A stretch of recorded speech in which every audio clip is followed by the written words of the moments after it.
Hello again, Tyrant here. So I just finished watching episode 4 of Kobayashi, Dragon's Maid, and so another fun episode. The first half was basically trying. Kanna is having an inkling to go to school, and so you get the whole small montage of just going and get school supplies, and it's really fun. Just seeing little things here and there. I didn't. At one point when they're buying the book bag, I had to pause it because of just the what was it?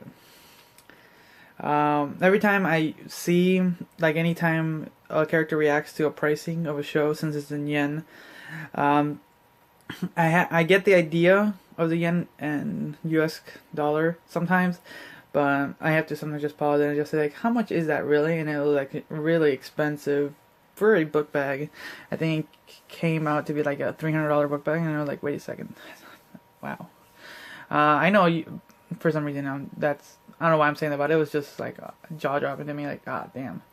But it was fun just seeing the little stuff, just seeing, like, here's them trying to get, like, all the cute,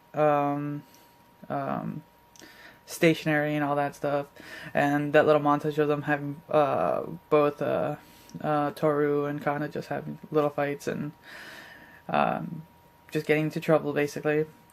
That was fun. Then you get her going to school and her trying to be friends with humans, and her just trying to power herself down and just getting used to school life, and that was enjoyable.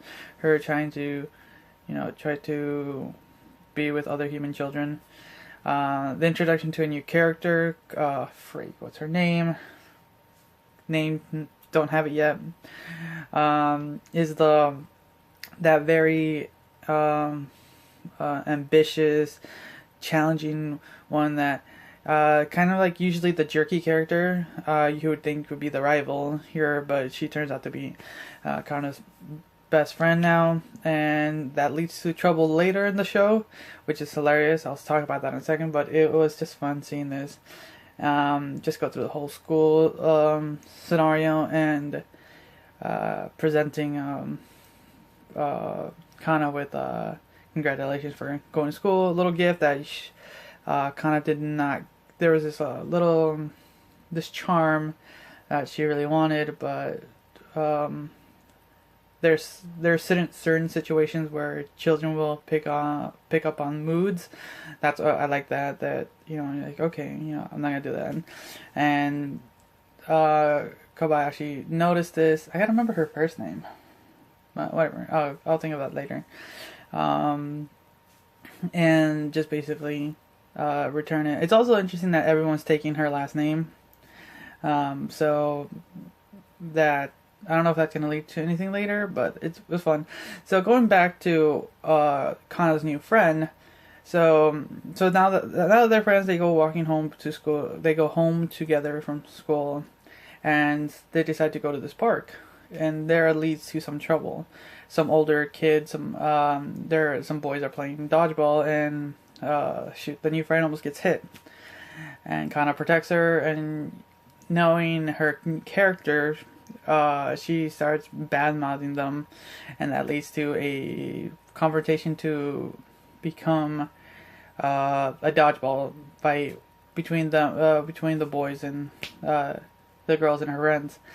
And that leads to an amazingly one-sided fight between the boys and all the dragons.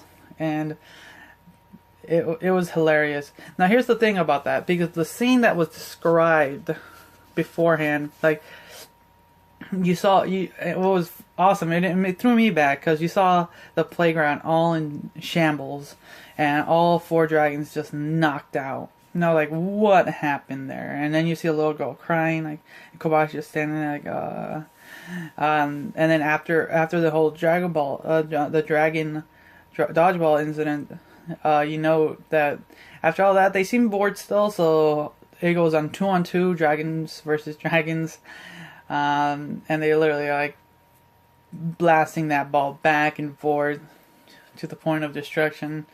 And I'm surprised that ball survived it. I give props to the ball. And then they're all knocked out. And like you see the little shrine like it was in the flashback, and luckily Lukia, I think. I'm trying to remember her name. Anyways, she tells Kobayashi that she's gonna restore the park and erase anyone's memory of this. So like very, very useful. I can see that leading to a lot of things happening in the future that can be fixed. But for now, it was enjoyable. Very destructive. That's what makes this show really great. It's those little slice of life with a little bit alternate thing, with the strange fighting aspects you get from fighting shows. And so it was fun. I can't wait to see more. What else? I'm starting to notice more of the characters you saw in the intro come to play these last 2 episodes. So I'm hoping to see more.